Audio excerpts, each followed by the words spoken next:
les coraux, et petit huilateye, comme à l'accoutumée. Nana yao, Sommes de nouveau de sortir. tarado arur arhei, L'oreille est hardie. Restez hardi, moussaillon, moussaillon, moussaillon. Patrice et Lydie Kozak.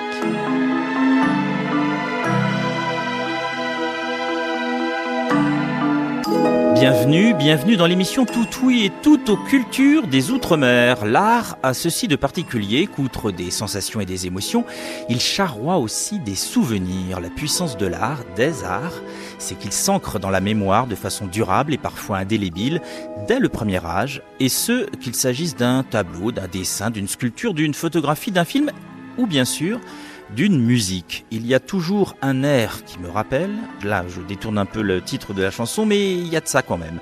Les Outre-mer sont des terres championnes pour ça, déjà en raison de leurs histoires, qu'on parle par exemple esclavage ou colonisation. La musique a raconté à sa manière comment les terres d'Outre-mer ont traversé tout ça, qu'elle fasse référence à la mer Afrique ou qu'elle raconte les peuples déjà là avant l'arrivée de la France. La musique et les chansons véhiculent tout un tas de vérités, de savoirs, de connaissances qui réussissent tant bien que mal à se transmettre de génération en génération. C'est en grande partie ce que raconte aussi ce spectacle signé de l'une de nos invitées du jour. La transmission des chansons facilite la transmission de la mémoire, des mémoires, quelle que soit son origine. Et notre deuxième invitée, originaire, elle, de la Réunion, illustre parfaitement cet adage dans la vie et également donc dans ce spectacle. Elles nous parleront toutes les deux de leurs héritages musicaux et mémoriels respectifs et comment ces héritages se rejoignent ou pas. Au creux de notre oreille cette semaine, Ludmila Dabo. Kaloun.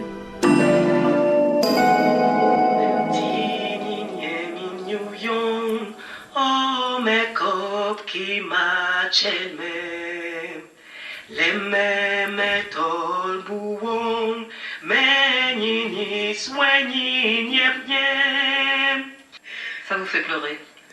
Pour moi, c'est profondément la transmission maternelle, ça. Elle dit que ce moment partagé à la radio ne l'a pas quitté.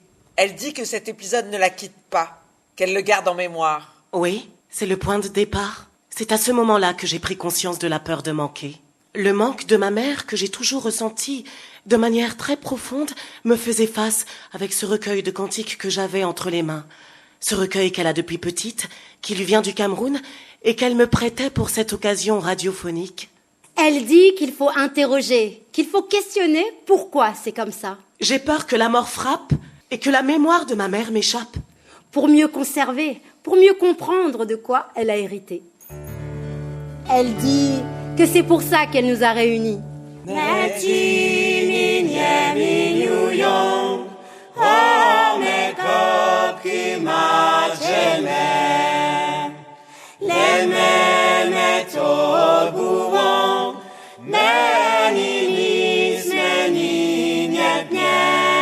Ludmila Dabo et Kaloun, bonjour. Bonjour. Bonjour. Ludmila Dabo, vous êtes comédienne, metteuse en scène, autrice et chanteuse, et ça s'entend de manière éclatante donc dans ce spectacle intitulé Musiques en héritage, que vous avez écrit et mis en scène et dont nous allons parler abondamment dans ce podcast. Kaloun, vous avez également plusieurs casquettes, vous êtes chanteuse, principalement, vous m'avez dit, et vous portez en vous et de votre voix toute la beauté et la force du Maloya, notamment issu de votre Réunion. Vous êtes aussi comédienne et autrice, notamment de recueils de poésie. Alors, j'en dis pas plus parce que la tradition de l'oreille hardie en début de podcast veut que ce soit les invités qui dressent leur autoportrait en quelques mots. Kaloun, si vous deviez vous présenter au monde en 2-3 phrases, ce serait quoi? C'est quoi le portrait, l'autoportrait de Kaloun? Alors l'autoportrait de Kaloun, c'est comme un calou pilon. Un calou pilon, donc c'est un mortier, donc qui brasse beaucoup de choses, des épices. Et c'est calou aussi, comme en créole, c'est doux. Voilà. Avec le Maloya qui vient quand même donner aussi une part de votre identité artistique en tout cas. Oui, en fait, quand je parle de mortier, c'est un réceptacle en fait qui reçoit différentes épices, on va dire, et qui mélange et qui crée quelque chose à sa sauce.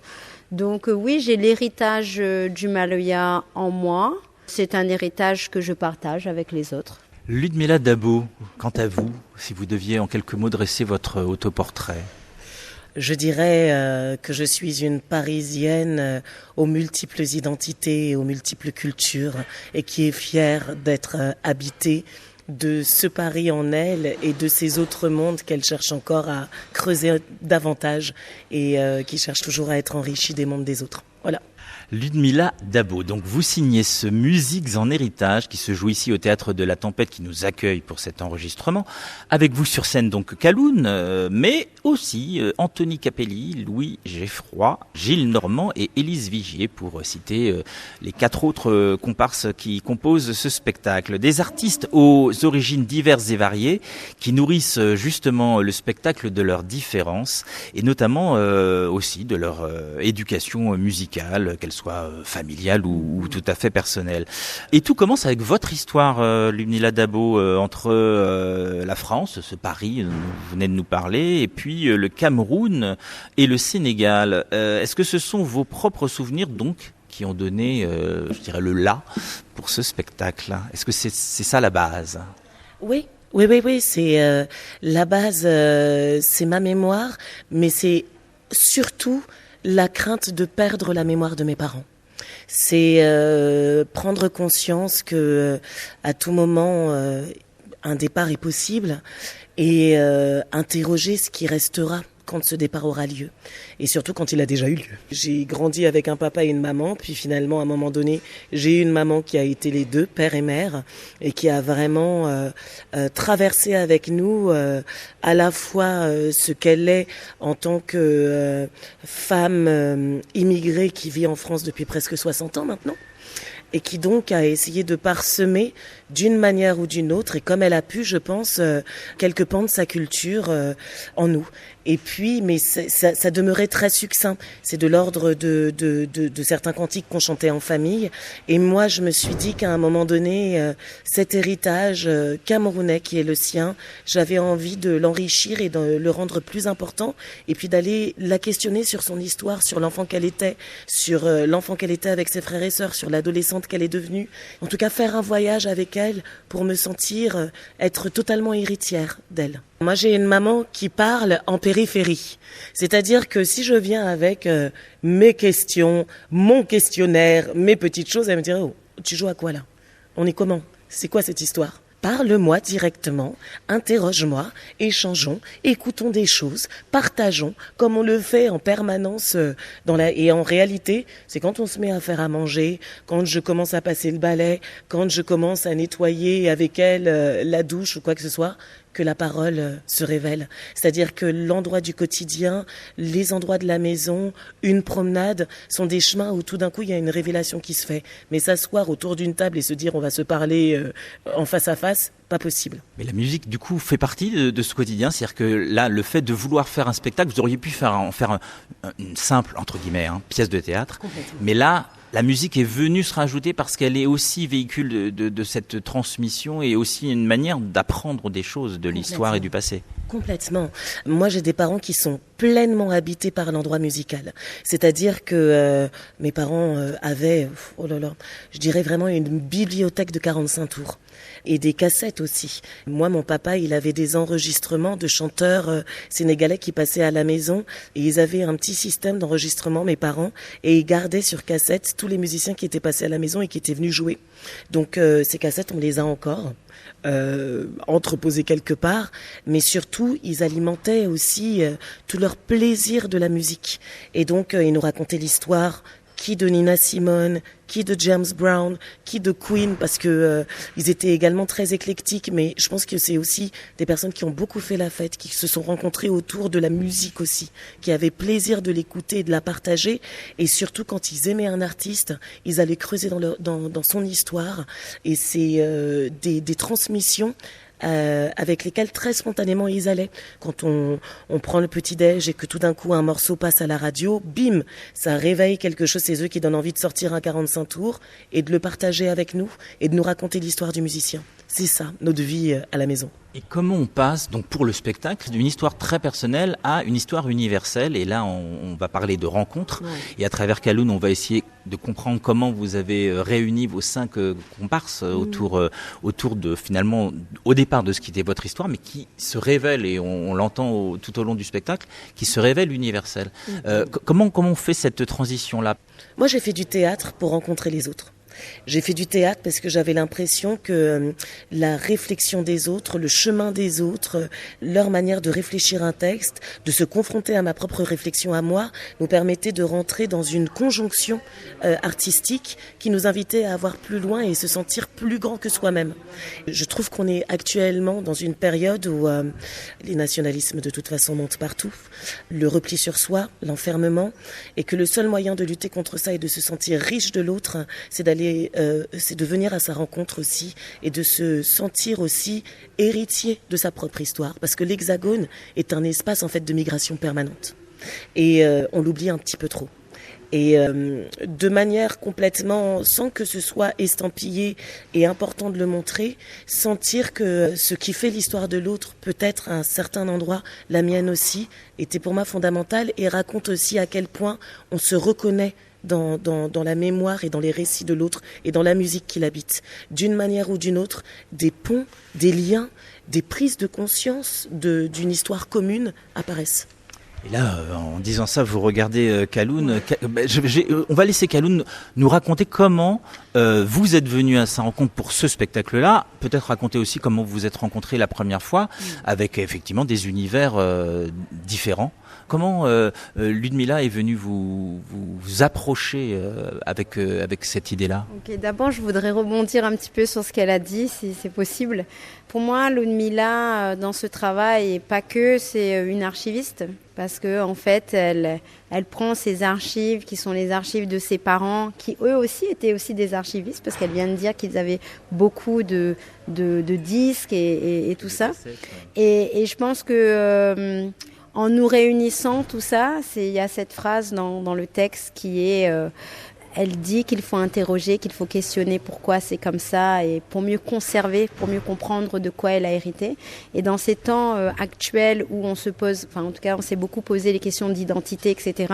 Je pense que cette rencontre qu'elle dessine dans Musique un héritage, c'est un dessin aussi de quelle humanité on aspire en fait à aimer, à être et à incarner dans le monde d'aujourd'hui. Donc du coup ça revient en fait à notre rencontre. Ludmilla elle était venue avec Jazz il y a un petit moment à La Réunion, je crois que c'est Jazz, c'est un spectacle signé Alexandre Zeff au Thomas, au Festival d'Avignon. Ouais, moi je l'ai vu à La Réunion, j'ai eu cette chance-là magnifique. Et il y avait Nicolas Laurent qui travaillait là-bas et qui me dit il y a une comédienne qui souhaite rencontrer des artistes réunionnaises impliquées dans les questions de l'afroféminisme. Et du coup j'ai fait what ? C'est quoi ? C'est incroyable, c'est genre mon rêve en fait. Tous les jours on rencontre pas des gens qui se posent ces questions-là. Et du coup, voilà, on s'est vu. Moi, j'ai beaucoup aimé le spectacle Jazz. On est resté en contact. Et j'ai beaucoup aimé cette manière d'entrer en théâtre, parce que moi aussi, je suis entrée dans le théâtre aussi de cette manière. En tout cas, je suis entrée le théâtre par la musique. En travaillant avec Lolita Monga, c'était cet endroit-là qu'elle attendait de moi, la musique. Et du coup, l'année dernière, j'ai déménagé en France et du coup, j'ai contacté Ludmilla et je lui ai dit « Ah, je suis là et j'ai besoin de travailler aussi, j'aimerais bien te voir et j'ai aussi besoin de travailler. » Et du coup, Ludmilla m'a parlé de ce projet-là, on a pris le temps et elle m'a parlé de ce projet Musique en héritage qui parlait de l'héritage qu'on a. Et moi, ça m'a beaucoup touchée parce que mon héritage, il est au creux de mon travail artistique. Donc on a beaucoup discuté, elle nous a beaucoup posé des questions sur, comme elle dit, sur les familles, sur le lien avec la musique, etc. Mais pas que le maloya. Et après on a rencontré les autres comédiens et on a vu aussi que Ludmilla a tracé aussi un chemin aussi d'amour en fait. Parce qu'elle dit aussi que le lieu du théâtre c'est ce lieu-là aussi, de créer une communauté, une famille... et une équipe qui sait travailler un projet artistique et le défendre. Et voilà. Il y a aussi ce lien qui se fait avec le public. Ça, vous le vouliez dès le départ ? Ou au départ, c'était une surprise de constater qu'il y avait tous ces points communs là ? Vous le pressentiez déjà ? Je pense que oui, il y avait ce pressentiment, en tout cas il y avait ce désir de se dire, d'inviter le public à faire chemin avec nous et sentir également que ça va réveiller pour lui aussi les mémoires de ces chansons qui sont nichées au creux de la famille ou au creux des amis, des copains avec lesquels on a partagé des morceaux très forts et très importants. Et c'est vrai que cette idée d'avoir un kaléidoscope musical, c'est permettre aussi de voir à quel point, d'une manière ou d'une autre, il y a aussi une forme d'horizontalité dans notre écoute et dans notre manière d'accueillir les mondes des autres qui se dessinent et qui finalement creusent un monde pour soi avec ce qui est entendu, ce qui est charrié, ce qui est envisagé, et aussi sur la question de la polyphonie. C'était important pour nous d'apprendre à chanter ensemble et sentir que, parce qu'on n'est pas tous chanteurs sur le plateau, et pourtant vraiment ce travail de chant a été fait par tout un chacun, mais c'est pas la spécificité des garçons qui sont d'abord instrumentistes avant de pouvoir travailler la voix, et encore moins celle d'Élise qui elle est plutôt comédienne et autrice que chanteuse. Mais c'était aussi le moyen de se dire, en fait, c'est pas la question d'être un chanteur, performeur incroyable, c'est la question de chercher ensemble à reconvoquer ces chants qui font partie de nous, quoi. Et tout un chacun dans le public peut le faire aussi. Et alors, ce qui est aussi étonnant, c'est que là, on a parlé du Cameroun, on n'a pas du Sénégal, on a parlé de Paris, on parle de la Réunion en termes d'univers musicaux, mais il y a aussi des histoires avec les autres musiciens et comédiens sur scène. Élise Viguier, vous racontez qu'effectivement sa mère a créé le Café de la Danse, qui est effectivement un théâtre très connu ici à Paris, mais on sait malheureusement pas toujours l'origine de la création de ce lieu. On a Gilles Normand qui a fait partie de ce groupe qui, moi aussi, m'a bercé mon enfance, les Poppies.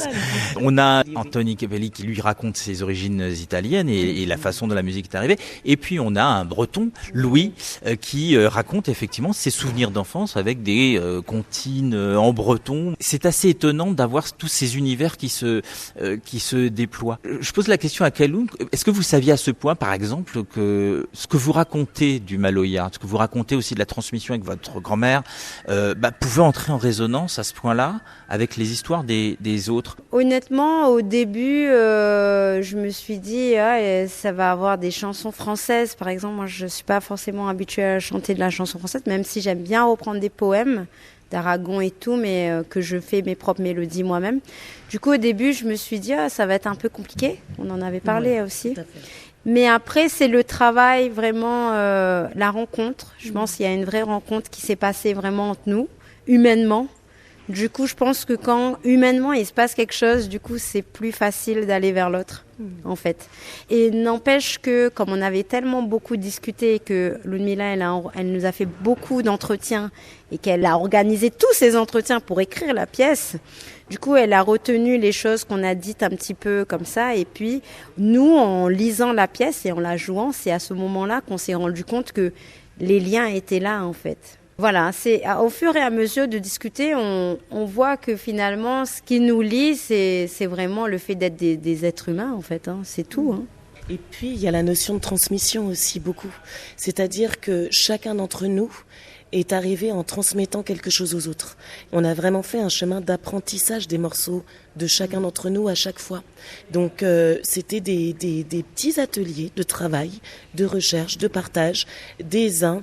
Donc il y avait 3 heures consacrées à Timar Maëla que nous a transmis Kaloun, avec vraiment en plus de ça un temps de traduction et également de transmission du sens pour que ce soit aussi un chemin dans lequel on soit investi.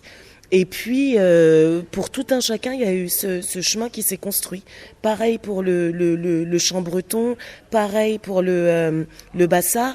Et le bassa, on a fait vraiment le choix, pour le coup, par exemple, de pas traduire le texte. Mais eux savent ce que ça veut dire. D'où ce mot en héritage, parce que finalement, vous héritez aussi les uns des autres. Et on hérite aussi de ce qu'on apprend de l'autre. Première pause musicale donc dans ce podcast qui vous reçoit, Ludmilla Dabo et Kaloun. Musiques en héritage, c'est donc des textes, des anecdotes racontées par les uns et les autres sur scène, mais c'est donc aussi beaucoup de musique. Et donc je vous ai demandé un premier extrait que vous voulez nous faire entendre, partager avec nous, issu de votre spectacle Musiques en héritage. Alors ce serait quoi? Vous avez pris le temps de réfléchir? Alors j'ai pris le temps de réfléchir. En fait, comme je suis une arnaque, j'en avais 2. Mais je vais choisir celui qui est le plus proche de moi. Je vais choisir Kelematiling. Parce que ça, c'est peut-être le seul morceau un peu composé du spectacle. Moi, je parle pas la langue de mon père, mais c'est une comptine, une petite base de comptine en wolof. Et moi, j'ai écrit autour des couplets pour raconter mon rapport au père et au fait que je ne le cherchais pas. Et que j'espérais que, quoi qu'il arrive, il soit en bonne santé et que Dieu nous réunira d'une manière ou d'une autre. Donc la chanson raconte ça. Alors vous allez faire DJ Ludmilla Dabo et nous lancer le titre comme si vous étiez à la radio. Alors, vous allez écouter une comptine que nous réapproprions, nous les artistes de musique en héritage, Kelematiling, tout de suite pour vous. Kelematiling, jamamu leng, jam katubaram kule mutek japna. Kelematiling, jamamu leng,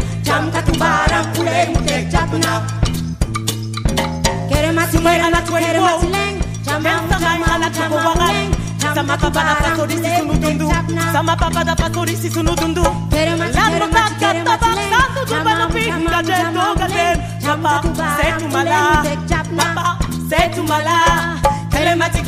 Kelematiling, jamamu leng, jam katubaram kule mutek japna. L'oreiller hardi, Patrice et Lydie Kozak. Retour auprès de Ludmilla Dabo et de Kaloun pour ce spectacle Musiques en héritage. Nous sommes au Théâtre de la Tempête où vous jouez encore pour quelques jours ce spectacle avant qu'il parte en tournée, mais vous allez nous dire voilà les dates que vous avez la possibilité de nous annoncer tout à l'heure.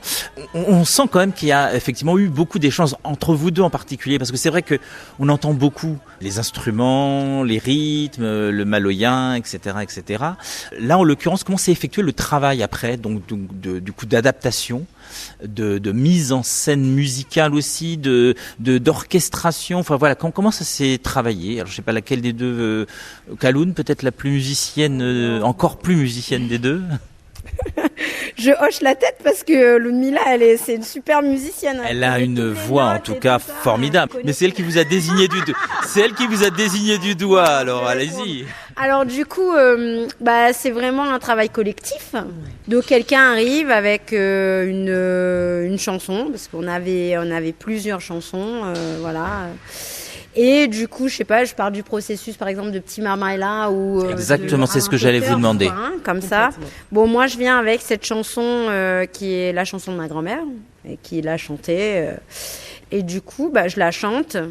Je crois que je l'ai d'abord chantée avec un bobre, berimbau, et puis...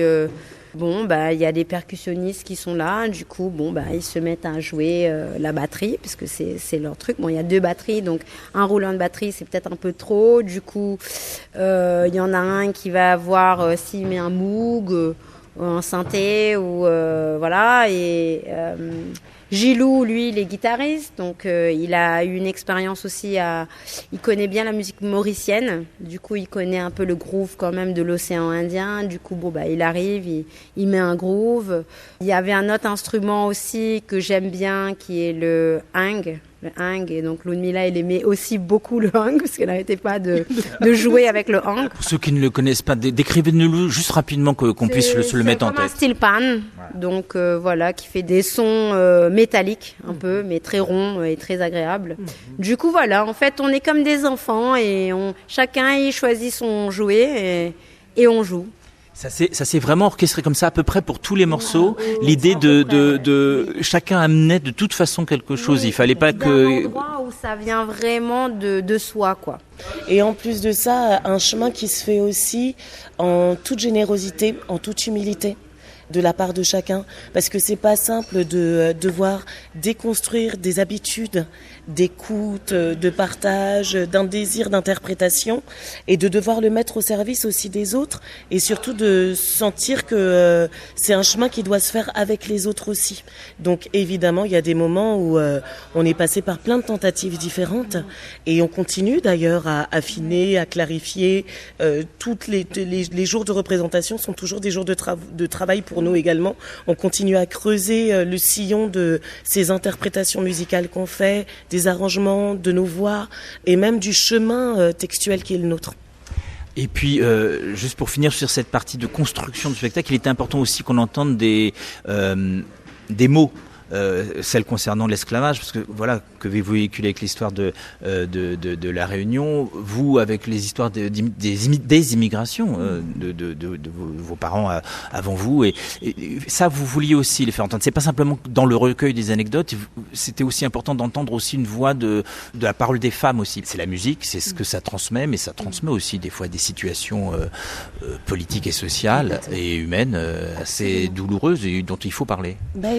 C'est une question d'émancipation aussi, de reconnaissance des identités qui font ce pays, également qui font notre pays. C'est-à-dire que l'invisibilisation, je pense qu'on l'a subi au quotidien de manière assez...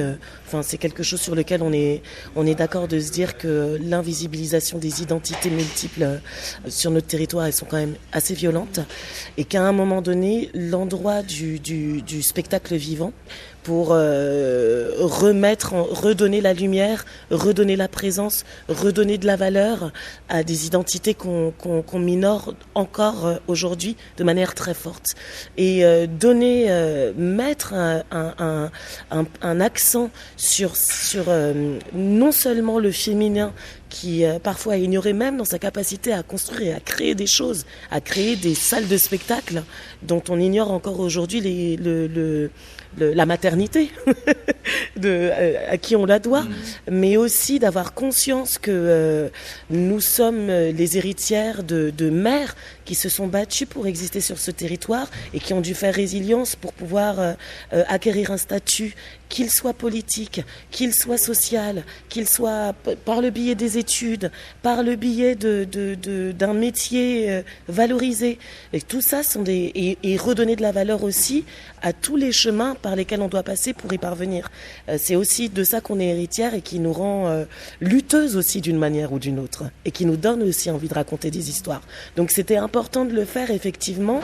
Et puis pour moi, c'est important d'entendre aussi que la Réunion, c'est la France, par exemple. Et je trouve que les cultures de la Réunion, de la Guadeloupe, de la Martinique, de Nouvelle-Calédonie sont encore beaucoup trop invisibilisées sur le territoire français. Et ça, c'est pas normal. Et c'est aussi une des raisons pour lesquelles on parle des enfants de la Creuse. Et là, c'est le moment d'actualité que vous évoquez un peu vers la fin, parce que ça aussi, pareil, c'est une histoire qui a été invisibilisée. Ça aussi, c'était important pour vous de le placer, en particulier pour vous, Kaloun ? En fait, ce projet, ce qui a été intéressant dans le regard sur soi, c'est de prendre conscience que le post-colonialisme, je ne sais pas comment l'appeler exactement, a créé en fait des destructions de familles, quoi. Je ne sais pas si mon mot est vraiment violent ou pas, mais j'ai réalisé que par exemple ma grand-mère, elle avait 10 enfants, et sur les 10, il n'y en a que 4 qui sont restés à La Réunion. Et tous les autres sont partis, donc du coup, ça bouleverse en fait une famille, ça bouleverse, ça change tout en fait. Et les gens, ils doivent se reconstruire après ces exils forcés, parce que La Réunion, c'est à 10 000, 11 000 kilomètres, donc ça exige en fait que les personnes vivent d'une autre manière, à un autre rythme. Et je trouve que cette parole-là que Ludmilla a intégrée au spectacle, en fait, pour moi, c'est hyper important, parce que même moi, je connaissais l'histoire de mon oncle, mais j'avais pas pris vraiment conscience en fait de la violence de ce qui s'était passé, et on le dit pas assez. On a tous ces histoires et de violence identitaire et de résilience qui nous fondent également, qui sont au cœur aussi de la manière dont... Et nous, on le transcende par beaucoup de joie et beaucoup d'amour et beaucoup d'espoir de se dire que nous faisons chemin pour faire en sorte que ces histoires, elles soient à la fois intégrées, pas oubliées, mais aussi de redonner de la valeur à qui nous sommes. Voilà. On va marquer donc peut-être rester dans la joie. On va voir le choix que Kaloun va faire pour cette pause musicale, cette deuxième pause musicale. Quel titre avez-vous choisi de partager avec nous, extrait du spectacle Musiques en héritage? Moi, je choisis le morceau de ma grand-mère, évidemment, Tima Maïla. Voilà. Pour les raisons que vous avez expliquées tout à l'heure. Voilà. Voilà. Ça vous évitera de parler, c'est ça. Mais ça vous évitera pas de le lancer comme Limnila l'a fait tout à l'heure à la façon de DJ. DJ Kaloun. Bon alors DJ Kaloun à l'antenne, Tima Maïla fait péter. Get the Tima Maïla, get the Tima Maïla, baba. Get the Tima Maïla, lila fait sauter à moi la rivière du Mar. Get the Tima Maïla, get the Tima Maïla, baba. Get the Tima Maïla, lila fait sauter à moi la rivière du Mar. Moi la saute la mer, non l'est pas la mer, lila saute à moi. Mon pas moins pour le roi matin, même si dans mon tête moi n'a pu sauver. Moi la saute la mer, non l'est pas la mer, lila saute à moi. Mon pas moins pour le roi matin, même si dans mon tête moi n'a pu sauver. Allô, get the Tima Maïla, get the Tima Maïla, baba. Get the Tima Maïla, lila fait sauter à moi la rivière du Mar. Get the Tima Maïla, get the Tima Maïla, baba. Get the Tima Maïla, lila fait sauter à moi la rivière du Mar. Moi les malheureux pour moi. Moi les malheureux l'a pas dit, malheureux du tout. L'oreille a du goût. Le goût de l'enfance a glissé dans votre oreille cette semaine, c'est toujours Anne Bonneau qui vous le propose, à la rencontre cette fois-ci de Raymond Lucas, du côté de Piton-Saint-Leu, à La Réunion, qui évoque avec elle son goût pour la fête paroissiale et le souvenir des bonbons appelés fondants. Écoutez. Il y a les fondants. Mais je vais être obligé de les faire fondre. C'est du sucre. Et quand vous le mettez dans votre bouche, ils fondent. D'où le nom, ça a bon goût, puisque c'est du sucre. Combien prenez-vous de sucre? Pas de sucre. Non. Jamais de sucre? Jamais. Des fondants, il y en avait. J'étais sur la fête. Les boutiques chinoises, je suis pas sûr qu'il y ait des fondants. Je ne suis pas sûr qu'il y ait des fondants dans les boutiques chinoises. Mais ça, c'est lié à des fêtes. Ça, c'est lié à des fêtes paroissiales. C'était des moments qui rythmaient les activités catholiques. Il y avait la fameuse expression « l'église au centre du village ». Je pense que sans doute ici, bien plus qu'ailleurs ou comme ailleurs, c'est une expression dont le sens est assez vite compréhensible. Il y avait toutes les activités d'église et là c'était, on va dire, un moment récréatif.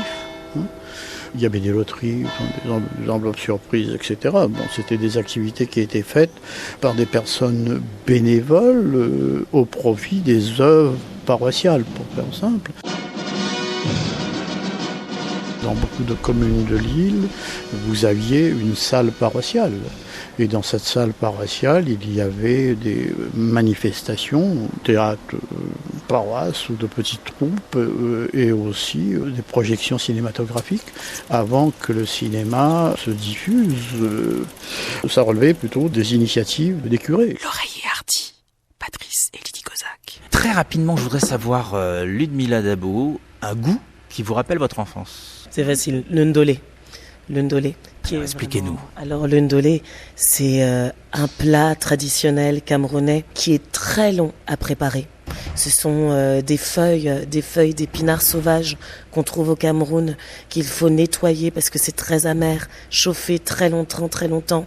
Puis il y a une pâte d'arachide qu'on prépare à côté, mais avec des arachides crus qu'il faut d'abord vraiment nettoyer, enlever la petite pellicule, puis ensuite laisser ramollir dans de l'eau, et puis un plat extrêmement long qui se mange avec du riz, et à l'intérieur duquel il y a des crevettes séchées, toutes petites, des grosses crevettes aussi. Parfois on rajoute du poisson séché et soit de la viande, soit du poulet. C'est ouf. Et ça, vous l'avez découvert par votre mère dans votre enfance ? Mais bien sûr. Et je vais même dire la chanson qui ouvre le spectacle. Ma mère, quand elle prépare le ndolé, elle chante Et elle te dit, chante avec moi. Et on prépare, on coupe les oignons, on fait les choses, on est dans la cuisine, c'est la réunion. Et c'est un plat que pour Pâques, pour Noël, pour les fêtes, quelles qu'elles soient, on fait. Et il est fondamental, moi ma sœur jumelle, ça y est, elle sait faire le ndolé, moi je ne sais pas encore et il est fondamental que j'apprenne à le faire. Challenge. Quant à vous, Kaloun, un goût qui vous rappelle votre enfance à La Réunion, ce serait quoi ? Oui, moi c'est la confiture papaye. Ma grand-mère, elle coupait les papayes, elle faisait cuire et puis après elle faisait sécher sur son toit. Donc tous les Réunionnais connaissent la confiture papaye à l'ancienne. Donc c'est ça mon goût préféré de mon enfance. Eh bien, merci beaucoup Ludmila Dabo et Kaloun d'avoir mis vos mots, vos pensées, vos musiques, vos réflexions, vos émotions au creux de notre oreille cette semaine. On va se quitter en rappelant que Musiques en héritage, c'est au Théâtre de la Tempête à Paris jusqu'au 24 mai et que ensuite vous avez quelques dates déjà à nous annoncer parce que ça va voyager, l'héritage va se propager. On l'espère le plus possible. Oui, nous aussi on l'espère. Mais déjà au mois de novembre, nous serons à la machinerie à Vénissieux, du côté de Lyon. Donc s'il y a des Lyonnais et des habitants de Vénissieux qui veulent venir à notre rencontre, ce sera avec joie. Et puis nous serons du côté de la région parisienne aussi, dans le même mois, à la ferme du Buisson. Voilà. Kaloun, de votre côté, ce que vous avez, là, vous tout en est et vous êtes complètement prise sur ces musiques en héritage, mais est-ce qu'on aura l'occasion de vous entendre ? Le 7 juin, je suis au Jardin Toussaint l'ouverture parce qu'on commémore le 10 mai avec du décalage, j'ai envie de dire. Donc avec la compagnie, une autre compagnie qui s'appelle la Docking Company, mais c'est un temps de mémoire, de commémoration. Donc ça c'est le 7 et le 13 juin, il y a une grosse soirée réunionnaise qui s'appelle Dauphin au FJO Barbara. Est-ce que je peux vous demander quelque chose pour nous dire au revoir, de vous rapprocher éventuellement l'une de l'autre et puis, je ne sais pas, nous entonner quelque chose ensemble ou séparément comme vous le voulez pour prendre la route, comme on dit dans certaines contrées, histoire de nous séparer en douceur et en joie. T'as une idée ? Écoute, je suis en train de me dire que on peut se faire un petit oh, il est où là-dedans? Oh, qu'il est où mon frère? Oh, qu'il est où là-dedans? Oh, non. C'est oh, qu'il est où là-dedans? Oh, qu'il est où mon frère? Oh, qu'il est où la cantine? Vois-moi les misères. Voilà. Merci beaucoup. Et donc prenons la route. Merci de nous avoir suivis cette semaine encore dans l'Oreille Hardie. Et vous pouvez retrouver cet entretien, Kaloun et Ludmila Dabo, sur notre site lapremière.fr ainsi que sur les plateformes de podcast et nouveautés. Nous sommes aussi sur YouTube, donc n'hésitez pas à vous abonner. N'hésitez pas non plus à mettre de la musique et des cultures des Outre-mer et d'ailleurs au creux de vos vies. Ça fera beaucoup de bien, j'en suis sûr. Restez hardis, moussaillons. À la semaine prochaine pour une nouvelle rencontre.